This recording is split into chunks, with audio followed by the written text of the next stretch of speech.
na kayo. Can you show me a strong pose? Sige, patingin niya ako ng mga strong pose niyo.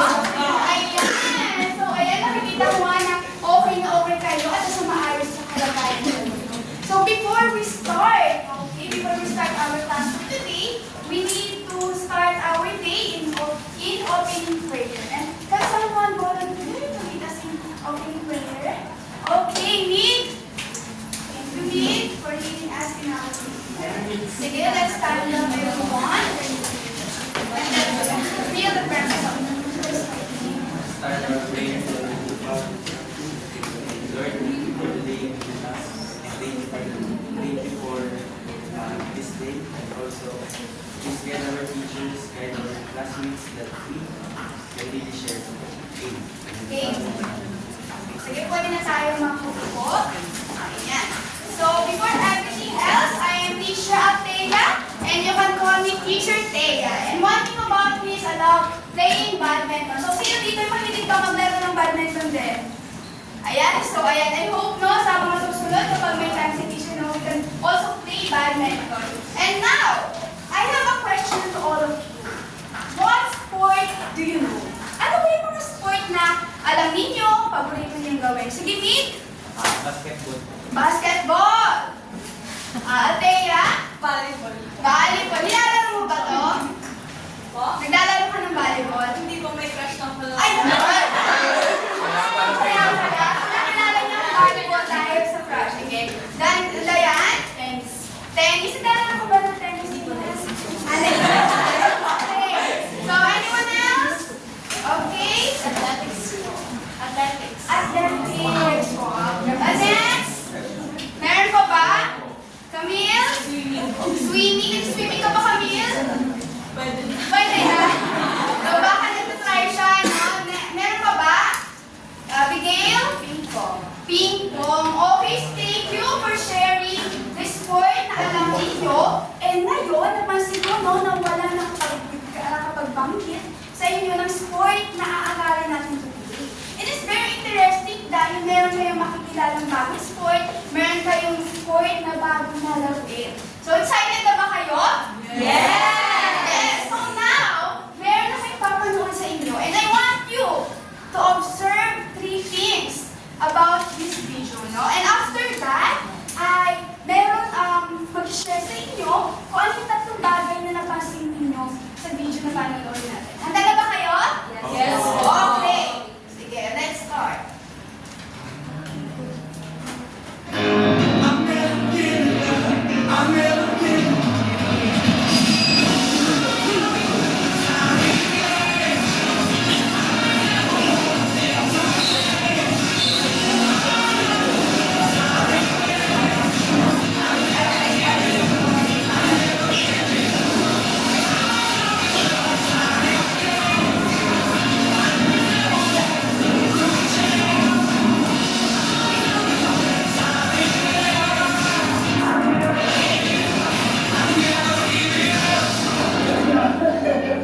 Okay. So, nakita ba?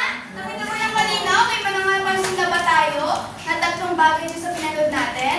Meron ba? Or gusto pang ulitin? Okay na, malinaw na. Meron na tayo napansin. O, sige. Now, what 3 things you observe? Sige, meron bang pwede mag-share kung ano yung mga 3 bagay na napansin niya sa pinanood natin? Sige. Dayan, baka may naiisip ka? Yung first po napansin ko is may 2 players po. Mga players? Tapos may net po dun sa gitna, which is nagtuturo po sila ng ball with the gamit ko para nakita. Okay. Meron ba? Thank you, Diane, for sharing. Okay. Patricia? Not sure po. Sige, okay lang. Pero, pwede ko po yung sport ng pickleball. Pickleball. And yung racket kasi, hindi siya yung usual na nagagamit sa first start. Makikita talaga yung internet. Pero yung ganun kasi sa parang paddle. Parang paddle. So, yan. Nakakita ka na ba nito in person? Hindi pa. So, ngayon pala. Meron pa ba? Althea, parang kanina gusto mo sumagot. Ay, siguro, add ko na lang po dun sa sinabi nila. Napansin ko Strategy, mastery, accuracy. Ayun po yung Wow naman. May napansin na sa mga ganun, no? Maliban sa mga ginamit nila, no? Napansin nyo na yung skills, yung galaw, yung player. Ayan, meron pa ba? Okay. So, kung wala na yan, tama po si Patricia, tama yung mga sagot niyo. Ang tawag po dito ay pickleball, no? Ang pickleball, ayan, ang pickleball po ay nag-start sa US and ito po ay naganap noong taon 1965. So, ayan, 1965 pa lang nag-start na talaga ang pickleball sa US. Ang tama kayo, nung ginagamitan siya ng paddle. Paddle po ang tawag nyo sa hawak nila is mas malaki siya sa paddle na ginagamit sa tennis ball. Okay? Sa tennis tape, sa ping pong, kumbaga, mas malaki siya doon. And also, yung court niya is parang katulad sa badminton. And also, ang tawag po dun sa ball ay pickleball. Actually, yun talaga yung tinatawag na pickleball. And parehas siya sa wiffle ball. Kung alam niyo yung sa baseball, yun din yun, same din yun, na plastic na parang bola na laruan. Okay? Sige, pakita ko sa inyo yung softball. Ayan, ganito siya. Ayan, so ito yung pickleball, or kung tawagin sa ibang ano is pickleball, okay? And also,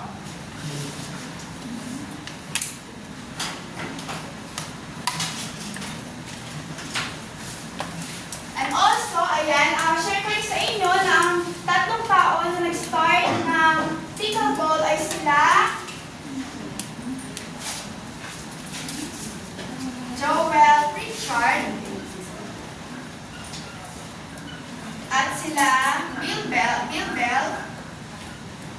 and Barney McCollum. So, yan. Ano talaga originally nag-start ang pickleball. No, they are friends and they are playing no, sa kanilang backyard. And yun, suddenly nagawa nila yung pickleball using 3 combination of sport. Sa tingin nyo, ano yung mga combination na yun? Na sport? Ping pong. Next, badminton. Isa pa. Ping pong, same with table tennis. Isa pa? Malapit na ito sinabi ni Patricia? Tennis. Okay, it's combination of 3 sports. Kaya mapapansin nyo, no, na sila ay may mga parang similarity siya sa tatlong sport na yun. Okay, now. Ayan, for our objectives, no, can anyone lead for our first objective? Okay, Abigail? Identify the appropriate skills and fitness abilities necessary to play pickleball. Ayan, so later on, we're going to identify yung mga safety appropriate skills na ginagamit dito. And also yung fitness ability na kailangan kapag ginagawa natin yung skills. And next is, okay, third, can anyone read our third objective? Sige, si Ashley. execute safety appropriate skills and the required business abilities of pickleball in responding to tactical problems. Ayan, so later on, I'm so excited because later, i-execute natin itong mga skills na to using the pickleball. Now, we have activity called pickleball pair-up play. So, itong activity natin, before we start, no, ibibigay ko mga instructions para clear. I have here the cards that contain the safety appropriate skills and ibibigay ko to sa inyo. Kung ano yung same na card na makukuha ninyo, yun yung pair ninyo. Okay ba yun? Okay. Then after that, you are going to identify ano ba yung mga, ayan, ito yung mga cards natin. Yan yung mga skills na gagawin natin. And you're going to identify ano yung stability yung ginamit nyo, while ginagawa niya activity. Don't worry, you don't need to perfect na gawin yung skills. Just do your best na magawa lang ito. Okay ba? Klaro ba sa lahat? Yes, po. Okay, so now, let's go. Stand up. And igilid natin yung mga upuan muna natin. Ayan, igilid natin ng tahimik at ng maayos. And mag-start na tayo.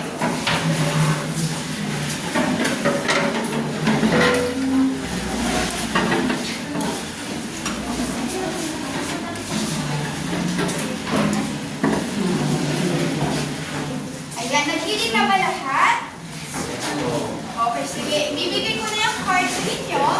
Sige, kuha kayo.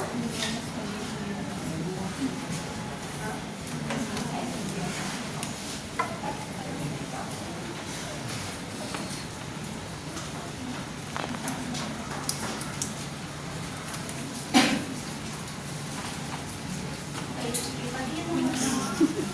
Brown. Pink. Lahat ba meron na? Yes. Okay, sige. Patingin nga muna ako. Hanapin niyo muna yung mga pair ninyo. Sige, hanap muna tayo ng pair. Ayan, pakihanap muna ang yung mga pair. Pink.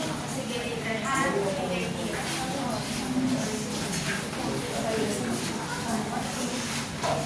Meron na, nakita na? Yes. Sige, meron tayong isang skills na kulang ng isang student. Tama po ba, Teacher Jessica? And now, can anyone gustong gumawa or makapartner si Teacher, si Student Jessica? Meron ba? Na pwede ba? Okay, sige. Sophia. Okay, thank you, Sophia, for participating sa ating activity. Ayan, may partner na si Cheska. Okay, now. Ayan, sige. Bago ang lahat, pwede muna ang maupo ang iba. Dahil ang uunahin natin ay ang serve. Sige, sino nakakuha ng serve? Ang partner niya ay serve return. Very good. Okay, start na siya. Okay, sige. Ang may iwan lang sa harap ay ang serve at return serve. Paupo muna lahat ng ibang skills natin dyan. Okay, sige. Yan. So now, ayan, hawakan niyo muna to ang ating magwagang paddle na gagamitin natin. And guys, reminder lang, sa paghawak ng paddle, ganito siya hawakan. Sige, sino ba dyan ng badminton dyan? Same lang kasi siya eh. Okay? So, yan. Don't worry, hindi niya kailangan i-perfect. Just do your best lang kung paano. Okay? Sige, panoorin muna natin yung sa serve. Serve, ready na? Panoorin natin video.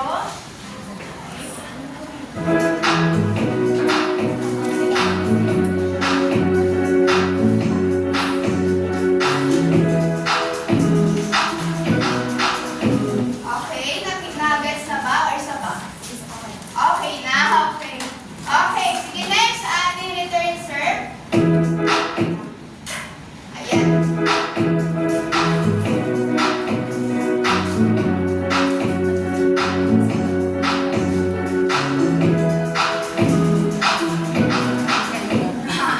Okay, so yan, nakakatuwa dahil habang may amon nun yan, tinatry niya na, no? Ready na ba ang ating serve at ang return serve? Handa na? Sige, baka gusto niyo mag-medyo closer, no? Or depende sa inyo, no? Okay. Sige, meron kayong 20 seconds to do these skills. Handa na ba? Ito, ang bonus. Ayan. So, mag-start tayo kay server, no? Okay ba? Ready na? Ready na, teacher? Okay.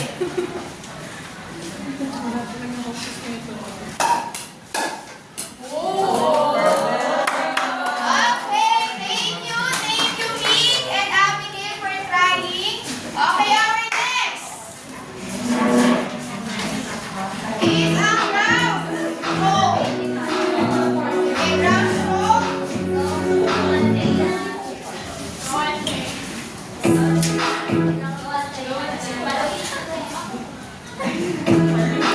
Okay, ready na, ground stroke?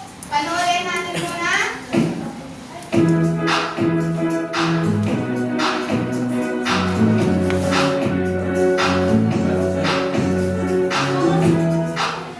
Okay, sige, let's try. Look. Go, let's try. Start.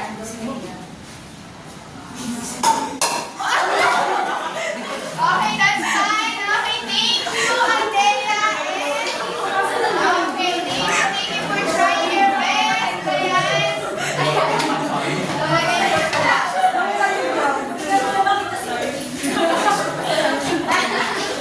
Parang ano, bale yung ginawa niya. Actually, parang ito yung ginawa niya. Sige, tawagin natin ng bale.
Pia, galingan mo, Pia.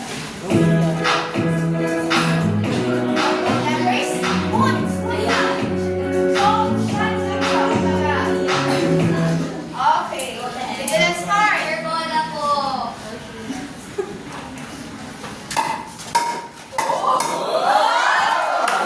Okay, thank you. Thank you.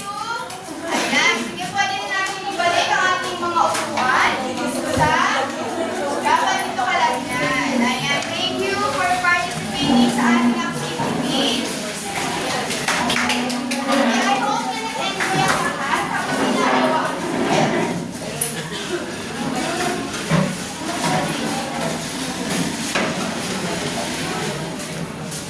Ayan. Okay na ba? Nakaupo na ba ang lahat? Okay. So, thank you for participating. No, ginawa talaga nila yung kanilang mga best. And that's fine, no? Na tayo ay may pagkakamalang skills na galawa natin. At least try natin. So, now, ayan, among all the skills of safety appropriate skills na ginawa ninyo, ano yung tingin nila pinakamahirap na gawin or i-perform? No, meron tayong serve, serve return, ding, meron pa tayong drop stroke. Ayan, sa tingin nyo, ano yung pinakamahirap doon? Yung ballet, ano? Sige. Nag-iisip pa? Ano kaya? Yung tingin nyo ang hirap gawin nito?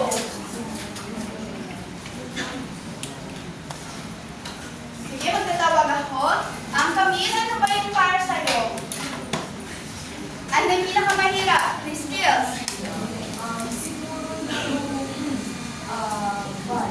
Ballet. Bakit yung ballet? Kasi ano eh, kailangan mo siyang yung strength mo, kailangan mo gawin mo moderate. Hindi sobrang lakas. Kasi kapag sobrang lakas na, maaari na siya. Tama, no? Or malagpas yung bola sa'yo. Thank you, Camille. Ayan. How about dun sa, nung nag-pair na kayo? Ano yung naging challenges na na-encounter nyo ng partner mo while doing the skills? Meron ba? Meron bang challenges kayo nagawa? Tingin nyo na, ay, ito yung naging challenge sa amin eh, kapag ginagawa namin yung partner namin ng skills. Ayan si Mig. Mig, meron ba Mig? Parang natatawag si Mig. Ayan, meron ba naging challenge doon sa ginagawa niyo yung skills ng partner? Wala po, madali lang po kasi mag- Ano ba yung sa yung serve. So, naging madali lang kami lamig, no? Ay, how about yung iba? Kay Dayan. Dayan? Sa ground stroke. Sa ground stroke. Ano na-encounter nyo na ano? Challenge? Sure po, nung partner ko kumang hindi ko alam na pagpapadala. Nauna yung reaction ko. Dayan, no? So, nauna yung reaction and na-make yung pag-hit ng bola, no? Ayan, salamat. Ayan, no? Na medyo nahirapan kayo doon. So, now, paano na, ayan naman, pag pinaperform niyo yung skills na to, pinaperform niyo yung skills, right, kanina, ano yung sa tingin niyo kailangan at quality na kailangan ninyong dalawa ng partner mo o ng pair mo para magawa niyo ng maayos mo? Need? Ano po, mindset? Mindset, no? Kinakailangan ng mindset. Parehas dapat kayo kung ang paggaling ng mindset, no? Ayan, salamat, Nick. Ayan. Teamwork talaga. Teamwork, no? Mahalaga rin ang teamwork. Meron pa ba iba? Sige, Ashley. Strength, ginagamitan natin ng strength, no? Paggamit ng skills, tama? Meron pa ba? Ano kaya yun? Yung quality na dapat parehas kayo na nagpapakita nun. Patricia? Your action or your presence. Ayan, yung presence of mind. Salamat, Patricia. Meron pa bang iba? Abigail? Flexibility. Flexibility. Yan ang mga banggit nyo, mga skills, more fitness ability. Ano pa bang kailangan natin? Strategy, no? Maliban sa strategy, meron pa ba? Collaboration po. Collaboration. So, kailangan natin ng collaboration. Bakit kaya kami kailangan natin ng collaboration? Siguro kailangan po ng collaboration para naman kung merong tawag dito, communication between the two partner kasi kanina napanood natin sa video na merong partner dito and magkalaban yung dalawang partner. And kung nag-collaborate yung team, is more likely na mas magiging maganda yung game. Or mas alam nila kung saan dapat yung decision, kung paano dapat yung strategy nila. Kasi may collaboration sila. Ayan, very good. No, kailangan natin ng collaboration. Kasi sa paggawa, hindi lang tayo isa yung kumikilos, di ba? Meron ang pickleball din, nilalaro siya ng single, nilalaro siya ng double. No, kailangan mo ng collaboration sa partner mo or sa opponent mo, no, para maging maganda yung laro ninyo or maiwasan yung mga error. Okay? Naiintindihan ba? Kailangan natin ng Collaboration! okay, huwag kakalimutan na kailangan natin ng collaboration pag naglalaro ng pickleball. Ayan, team two. Now, ang topic ay dadako na tayo ngayon sa ating discussion. Handa na ba makinig ang bawat isa? Yes po! Ipakisabi nga sa katabi mo, handa ka na bang makinig? Handa ka na bang makinig? Ayan, sumagot ba siya? Opo! Ayan, no? So, ayan, dadako na tayo sa ating discussion. Our topic is physical activity, participation, netball games, which is ang focus natin ay pickleball, okay? So now, yan. Dahil may idea na kayo, ano yung mga pickleball? Alamin naman natin, ano yung safety appropriate skills na mga to, na which is ginawa nyo kanina. No? Mahalaga na malaman natin yung safety appropriate skills para maiwasan natin yung injury, maiwasan natin yung error, o yung pagkakamali ng paglalaro ng pickleball.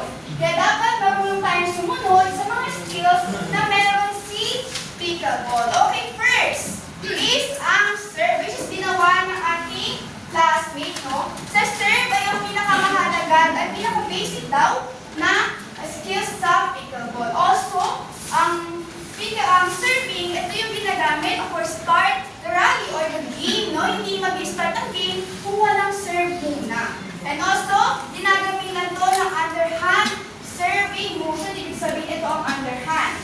Okay? Ito ang backhand. No, hindi mo pwedeng gamitin yung serve ng pag-ano, di ba? Dapat naka-side view, kaya kanina sa video na nakita natin naka-side view siya, and underhand yung gamit niya, then naka-bend, and kapag ready na yung bola sa kanya i-hit. Okay? So, sabi rin, kapag strong ang inyong pag-serve mo, is meron kang as advantage, no? Dahil sa pag-strong na serve, dapat meron tinatawag tayo na deep serve. Okay? Meron ng sample si teacher para ma-imagine natin paano ka ba nilalaro ng serving sa court, no? So, meron tayong right, dito nag-i-start ang serving. Then, dapat nasa out siya ng baseline. And kapag nag-serve siya, ang pinakamaganda daw yung deep serve. Dapat mas malapit sa baseline ng opponent. No? Para mahirap din i-receive. Okay? So, ang pag-serving dito ay nanggagaling sa right, then dapat sa right din ng opponent. Okay? Nagigets ba? And also, meron tayong two types. Two types of serving. Two types of, ayan, pala muna natin, serving sa pickleball. Okay? First is drop shot. And next is volley shot. Okay, so kapag sinabing drop shot, ibig sabihin, ipapakita ni teacher kung paano ang drop shot. No? Ang drop shot ay manggagaling ang bola sa itaas, hindi mataas sa'yo, hindi mababa sa'yo, sakto lang. At kapag, okay, nakaposition ka, kapag dinrap mo ang bola, pag nag-bounce sa ground at nag-up, saka mo siya i-hit. Okay? Yun ang tinatawag na drop shot. Hindi mo pwede gamitin ng power, hindi mo pwede ganon. Okay, just let the ball bounce, and kapag nag-bounce, saka mo siya i-hit. Okay, nag-guess ba? Kapag volley shot naman, ito yung tinatawag na toss serving, no?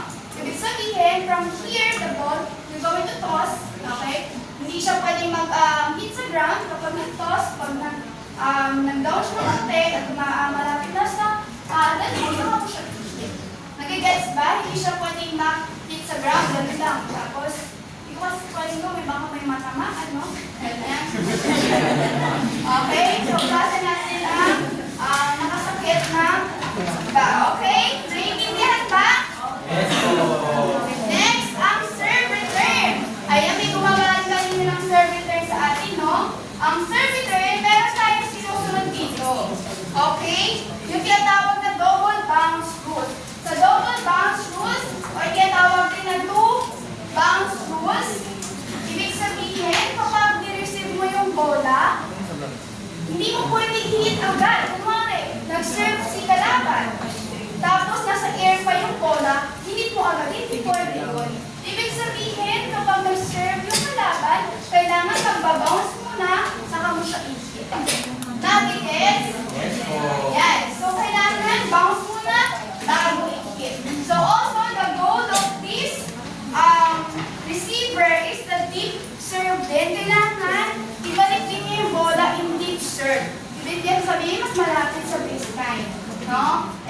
Dahil kapag mas malapit sa baseline yung kanyang serve, mahirapan din ibalik ni server, yung naunang serve, yung bola. And kailangan kasi kapag nag-return serve siya, lalapit na, balik rin na serve, dito pala yung nag-receive. So kapag nabalik na yung bola, lalapit siya agad dito sa malapit sa kitchen area o tinatawag na non-balik zone. Okay? Next is ang ground stroke. Actually, they have a similarities sa paggalaw ng return serve, but the difference is yung forehand and underhand. Sa reserve na kasi, sa pag-receive ng bola, ang ginagamit lang doon ay yung underhand, no? Dito sa ground stroke, ginagamitan ng forehand and ng underhand. Okay? Kasi bakit? Kapag nag-ground stroke, pwede ka dito mag-side, takit ka gano'n. Okay, pwede ka mag-side sa kabila rin, hit naman. Okay, nag-gets ba? Yun yung iba nila is reserve na, mag-reserve ng bola, okay? Also, kailangan din dito ng double bounce rules, no? Kailangan magpa-bounce din yung bola bago mo siya i-hit. Okay, hindi rin pwede na biglang ko na lang i-hit yung bola, nasa air pa yung bola. Okay, hindi yun. Ibang skills. Nag-gets ba? Yes po. Okay. Ayan. Now, the body. Ito nga yung kanina sabi ni Camille, no? Medyo matira yung body, no? Dahil kailangan mo siyang i-hit through air lang, no? Nasa air lang yung bola. So, ayan. Correct kayo. Sana na-observe nyo sa body, no? Dito, kailangan nasa air lang yung bola, i-hit mo siya, palitan kayo. And also, meron sinapalo dito na non-body zone. Which is, itong non-body zone, ang tinatawag na kitchen, hindi ka pwede pumapak dyan kapag ginagamit mo yung back. Okay? Kailangan, ang player ay nasa around here lang. Hindi mo siya pwedeng apakan. May rules dyan, okay, sa body, hindi mo pwedeng apakan. Hindi pwedeng maglagay yung foot mo dito, okay, hindi mag-step. Hindi pwedeng mag-step in yung feet mo siya. Okay, kailangan nandito lang si player, kuha, double. Ayan, nandito yung dalawang player, nandito yung dalawang player. Then, magpapalitan lang kayo ng pickleball. Okay? And also, sa positioning ng body, kailangan naka-bend. Naka-bend, then naka-ganito. Okay? Ready to hit. Ginagamitan din lang forehand and back. Okay, hindi pwede naka-straight. Bakit? Sa tingin mo, bakit ate hindi pwede naka-straight ng tayo habang ginagamit yung body? Kasi, hindi ko po walang enough strength kapag like, Walang enough strength, no? Parang buwelo po. Ayan. Very good. No, walang buwelo or walang strength. Also, pwede kang out of balance. No, kasi kung nagkakasangkas ka, hindi mo mabalance yung sarili mo. So, kapag naka-bend ka, mas may balance kang kumilos, no? Or mag-hit. Okay, thank you, Ashley. Now, the dink. Ayan, sa dink, ginagamitan lang ng soft shot, no? And also, ang dink din ay malapit lang din dapat sa kitchen. But the difference is, pwede kang umapak. No? Sa bali kasi hindi ka pwede umapak dito eh. Pero sa dink, pwede mong apakan, pwede kang umapak dyan. But the thing is, kailangan magbabounce pa rin yung bola here.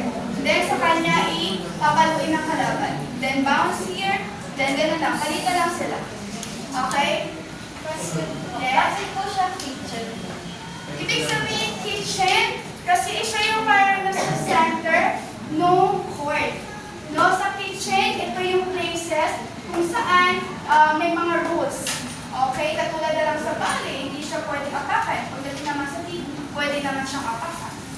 Okay? This is the center of the court in pickleball. Also, nandito rin kasi yung gitna ng net. At kung nakikita niyo yung dilaw, ayan yung net. Okay, thank you, Ashley, for asking. Okay. Ayan, the drop shot. Actually, they have similarities sa dike. Same lang sila. But may nakakalam ba anong difference sila based sa video mga pinakita natin?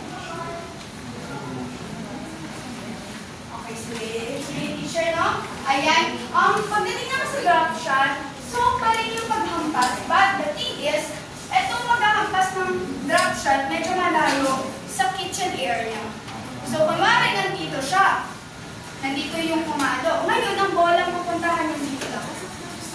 Soft lang yung shot niya, kaya short lang din yung ng bola sa kabilang court ng kalaban. Okay, kunwari, nandito yung pumalo ng drop shot. Okay, dito lang din mapupunta yun. Okay? Ang maganda kasi dito, ginagamit ng drop shot kapag kunwari, malayo yung kalaban. Or sa baseline siya. Ngayon, gagamitin nitong player yung drop shot para dito yung bola. So, mahihirapan yung opponent niya mabunin yung bola. Diba?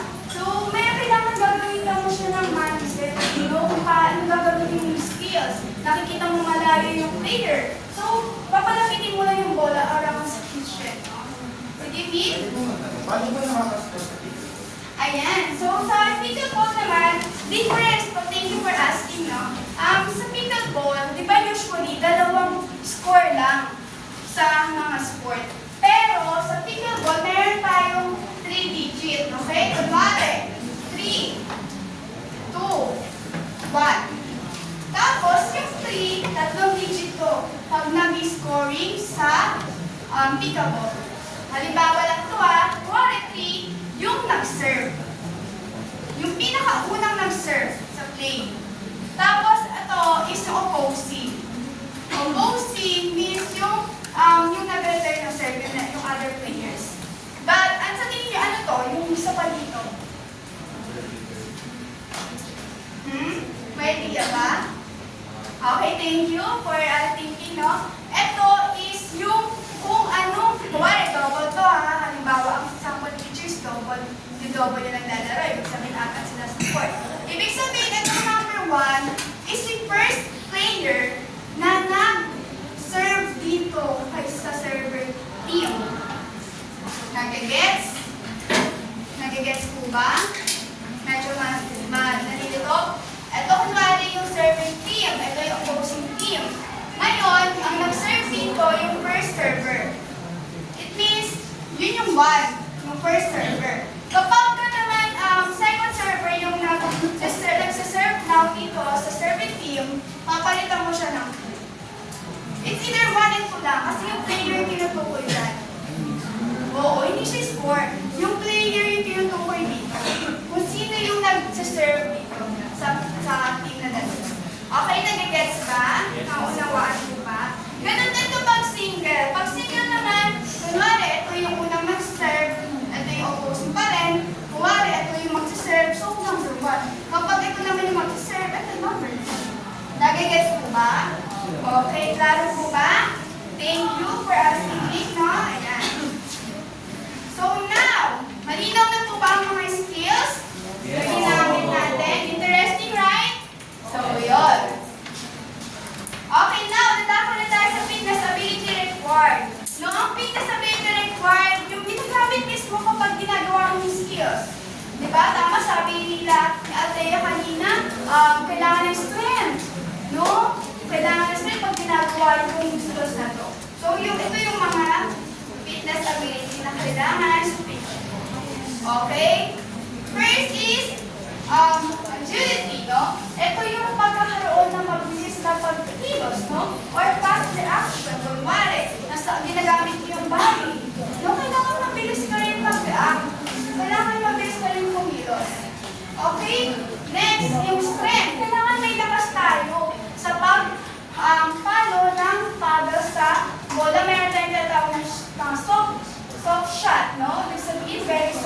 pagpalo. Anong halimbawa ng skills yun? Yung ginagamitan ng soft siya. Tayunin? Excuse me? Ano ginagamitan ng soft shot na skills? Ding. Tama. Very good, Ding. Meron pa isa. Same with the ding. Yung ground stroke. Di ba? Yan, naisip na nila pero nahiya sa tiyan. So, yung ground stroke, okay? Kailangan may control tayo sa paghampas. Kasi pag mas malakas ang hampas, mas malayo ang tapo ng bola. Tama po ba? Yes. Okay. Next is flexibility. Kailangan flexible ka kumitos. No? Kailangan kung gagawin mo yung ground stroke, flexible. Hindi dapat small yung galaw. So, may struggle kapag small lang yung galaw. Kailangan flexible lang. Eh, kaya natin habulin yung bola or abutin yung bola, yung ikaw. Hand-eye coordination. Lalo na sa bago sa serve. Di ba meron tayong yung dalawang serve natin? Serve letter. Meet? Tayo meet? Serve letter. Okay, sa other area? Jessica, yung isa pa nating serving type of serving. Jessica, tayo? Drop shot or yung balik. Okay, kailangan ng hand coordination. Kung makasang yung bola, so kailangan na i-hit. Eh kung wala kang hand coordination, hindi mo ma-hit na maayos ng bola. Okay, so masayang yung chance ng pag-serve or yung points sa serving. Next is endurance. Ito yung stamina natin na kahit gaano katagal yung rally or yung game, meron pa rin tayong strength o hindi agad-agad tayo napapagod o hinihingal. Okay, especially sa paglalagay ng pickleball, nakita niyo yung court, medyo malawak, no? So maraming takbo-takbo or pagkilos. Kailangan hindi agad-agad tayo hinihingal. Malakas yung stamina natin. Okay, next is speed. Okay? Ang speed naman yung kabilisan ng pag-change ng direction. Kunwari, malapit ka sa baseline. Diba? Nasa baseline ka. Kailangan mo habulin yung bola kasi dito tumama malapit sa kitchen. Kailangan mo i-hit. So, kailangan mabilis kayo tumakbo. Okay? Para mahabol mo yung bola. And next, second to the last is balance. Ang balance, katulad ng halimbawa kanina sa skills. Na-dinemo ko kanina. Na kailangan ng balance. Dahil pag walang balance, pwede ka out of balance dito. Okay, Ateya. So, balik. Yes, kabali. No, kailangan natin na Time sa teacher.